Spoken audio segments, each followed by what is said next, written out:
నిన్న నిజామాబాద్లో జరిగినటువంటి కాంగ్రెస్ ప్రభుత్వం పెట్టుకున్నటువంటి రైతు మహోత్సవ కార్యక్రమంలో పిసిసి అధ్యక్షుడు మహేష్ కుమార్ గౌడ్ గారు మాట్లాడినటువంటి మాటలు యావత్ తెలంగాణ సమాజాన్ని, యావత్ తెలంగాణ రైతాంగాన్ని అవమానించినట్లున్నాయి.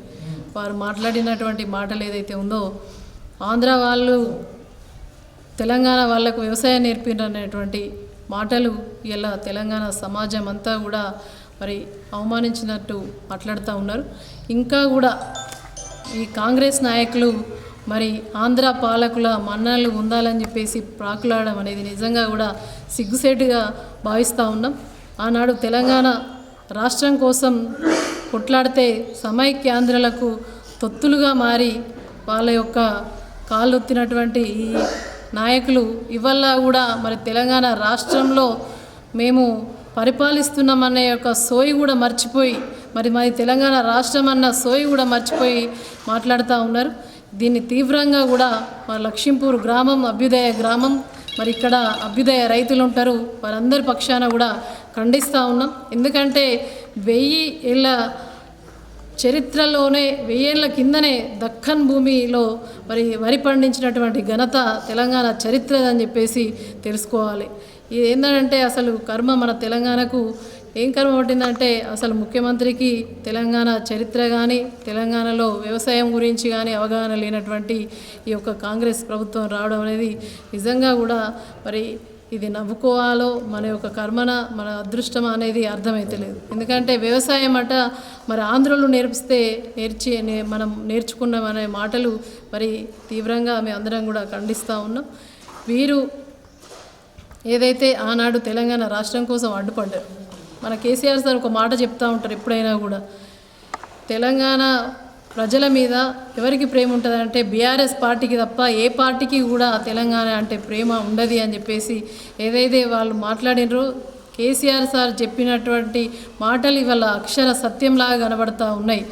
మీకు ఇవాళ వ్యవసాయం గురించి ఏం పని చేసిరని చెప్పేసి రైతు మహోత్సవం అని చెప్పేసి పెట్టుకుంటా ఉన్నారు. రైతులను పూర్తిగా కూడా నట్టేట ముంచేసి మరి ఇచ్చిన హామీలన్నీ కూడా తుంగలో దొక్కి ఇవాళ రైతును నయవంచనకు గురి చేసి రైతును అడుగడుగున మోసం చేసి అబద్ధపు హామీలు ఇచ్చి ఇవాళ మీరు గద్దెనెక్కిన తర్వాత ఇస్తా అన్న హామీలు ఒక్కటి కూడా నిలబెట్టుకోలేదు. రైతు బంధు కేసీఆర్ ఇస్తే దానికి నేను రైతు భరోసా అని పేరు మార్చుకున్నారు. 15,000 ఇస్తా అన్నారు. రైతు కూలీలకు కూడా ఇస్తానన్నారు. రైతుకు లేదు, నా రైతు కూలీలకు కూడా ఇంకా 50% కూడా కాలేదు. ఇలా రుణమాఫీ కూడా కాలేని పరిస్థితిలో ఉన్నారు.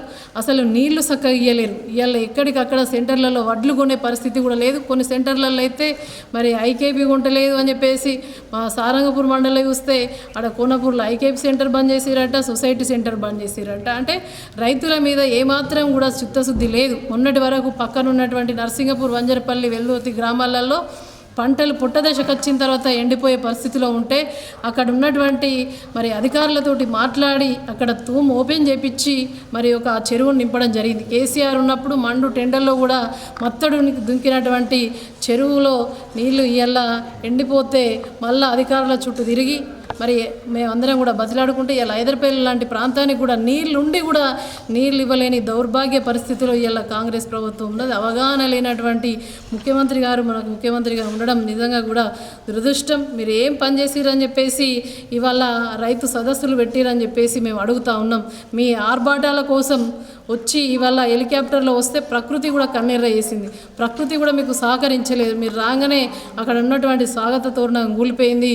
మొత్తం కూడా అక్కడ సభ కూడా మొత్తము విచ్ఛిన్నమైపోయింది అని అంటే మీరు వస్తున్నప్పుడు అక్కడ ఉన్నటువంటి రైతుల గోస తలిగి ఇవాళ నిన్న హెలికాప్టర్లో దిగుతూ ఉంటే మనకు ప్రకృతి ఏ విధంగా ఆ యొక్క స్వాగత తోరణాలు కింద పడ్డాయో చూసినాం. కాబట్టి మీకు ఏమాత్రం కూడా చిత్తశుద్ధి ఉన్నా కూడా ఇప్పటికైనా ఇచ్చిన హామీలను అమలు చేయరంటే తాపుకొక మాట మాట్లాడతాడు. ఇలా రాజీవ్ యువ వికాస్ అని చెప్పేసి ఒక పథకం పెట్టుకున్నారు. ఎందుకంటే యూత్ అందరినీ డైవర్ట్ చేయాలని చెప్పేసి. అసలు నీకు బడ్జెటే పెట్టలేవు, వాళ్ళకి ఏ విధంగా నువ్వు ఇస్తావని చెప్పేసి అడుగుతా ఉన్నావు. మూసి ప్రక్షాళన అని చెప్పేసి 150,000 కోట్లు తీసుకొచ్చినావు. నువ్వు రైతు బంధు పూర్తి చేయలేవు. మూసి ప్రక్షాళన ఎవరి కోసం, ఎవరిని ఉద్ధరించడానికి చేస్తున్నావు అని చెప్పేసి మేము ప్రశ్నిస్తూ ఉన్నాం. కళ్యాణ లక్ష్మి తులం బంగారం అన్నాం. కేసీఆర్ కళ్యాణ లక్ష్మి ఇస్తుండే, నేను తులం బంగారం ఇస్తా అంటే నీ యొక్క గద్దెనెక్కడానికి ఇచ్చినటువంటి అబద్ధపు హామీలు ఇవాళ మరి తులం బంగారం ఏమైంది? మరి మూసీకేమో డబ్బులు వస్తాయి, తులం బంగారకేమో డబ్బులు రావు. ముసలవ్వల కేసీఆర్ 2016 ఇస్తున్నాడు, నేను వస్తున్నా 4000 ఇస్తానన్నావు. మరి ఏమైంది నీ పెన్షన్? మరి బీడీలకు పెన్షన్ వాళ్ళకు పెంచుతా అన్నావు, చేయూత పెన్షన్లు అన్నావు, విద్యా భరోసా కార్డు అని చెప్పినావు. ప్రతి ఇంటిలో మహాలక్ష్మి పథకం కింద ప్రతి ఇంట్లో ఉన్నటువంటి 18 సంవత్సరాలు నిండా మహిళకు 2500 ఇస్తా అని చెప్పినావు. ఏమైంది నీ హామీలన్నీ కూడా? ఇవాళ మాట్లాడే అర్హత కానీ హక్కు కానీ లేదు. తెలంగాణ